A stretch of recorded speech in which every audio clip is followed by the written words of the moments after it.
À l'époque du Paléolithique, il y avait des cueilleurs. Ils allaient cueillir des fruits, des feuilles, et puis chasser. Voilà, chasseurs-cueilleurs. Et en 2015, il y en a qui chassent et qui cueillent. Je sais pas, mais ils mangent comme ces gens-là, quoi. Enfin, pas tout à fait.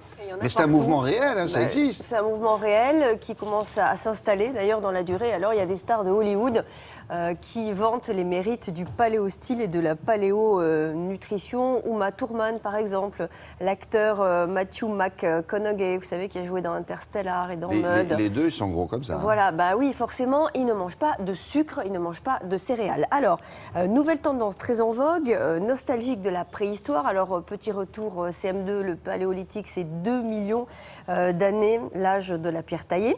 Alors, ces nouveaux passéistes adoptent tout d'abord le régime alimentaire de l'homme préhistorique. Alors, le fameux régime, vous l'avez dit, du chasseur-cueilleur, c'est quoi?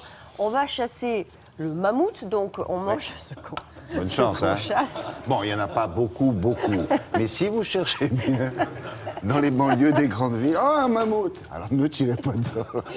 Alors, quand on dit manger le mammouth, ça veut dire manger la protéine. Voilà, on mange d'une part la protéine, et puis qu'est-ce qu'on fait? On chasse le mammouth. Quoi. On mange de la viande, voilà, mammouth. la viande. Et aussi, on cueille, on mange ce qu'on cueille, c'est-à-dire les baies, les fruits, etc. Rien de transformé, en fait. Hein. Il n'y avait pas de sucre à cette époque-là. Il n'y avait pas de feu. Il n'y avait pas de feu, il n'y avait pas de céréales. Cro-Magnon n'avait pas de carie. Alors ça, c'est incroyable. Quand on étudie la dentition de Cro-Magnon, par rapport à notre dentition aujourd'hui, c'est absolument incroyable. Pas une seule carie dans la bouche de ces hommes-là. Alors, quel réel intérêt à adopter un mode de vie nutritionnel paléo? On a demandé à un nutritionniste. Ben oui, bien sûr. Le régime paléolithique, ça consiste à supprimer les céréales, les légumineuses, les produits laitiers, tout ce qui est sucre rapide et tout ce qui est sel.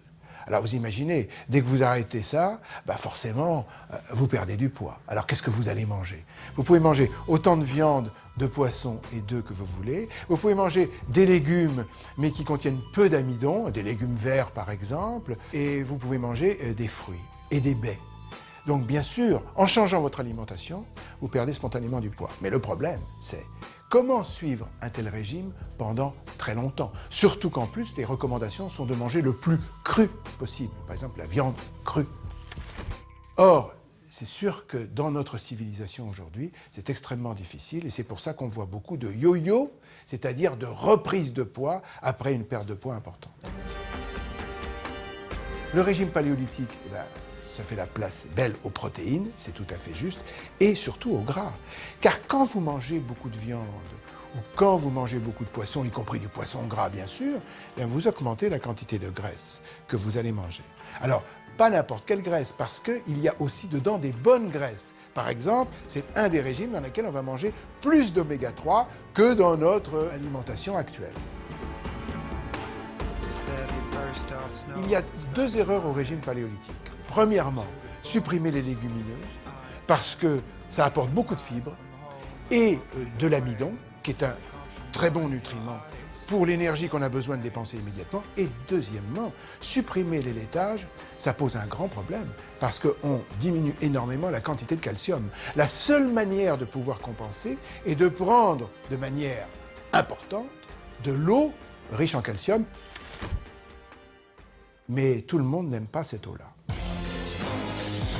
Dans le régime paléolithique, vous avez beaucoup de consommation d'oléagineux. C'est très bien, ça apporte des oméga 3, mais c'est très gras. Pensez qu'une noisette, c'est 50% de graisse. Donc vous augmentez énormément la quantité de graisse que vous allez consommer et il n'est pas sûr qu'à ce moment-là, vous ne repreniez pas du poids tout simplement. Bon voilà, vous êtes informés maintenant, bonne chance à vous, si vous êtes ils tentés. maigrissent, hein. Forcément, quand vous voyez Uma Thurman et Matthew, vous voyez qu'ils n'ont pas un petit poil de Il faudra graisse. montrer les photos de Matthew et de Uma Thurman tout à l'heure, vous allez voir, c'est quand ils sortent en maillot de bain tous les deux. Et alors, c'est un vrai courant de pensée, parce que figurez-vous qu'il y a des magazines spécialisés maintenant dans le paléo-style. C'est incroyable, il y a Paléo Magazine, des livres, il y a des blogs qui sont visités par énormément de personnes, Paléo Girls Kitchen. nutrition, on le verra tout à l'heure. Et puis il n'y a pas que la nutrition dans le paléo-style, il y a aussi l'art de vivre, il y a le mode de vie plus proche de nos origines biologiques. Alors ça veut dire quoi?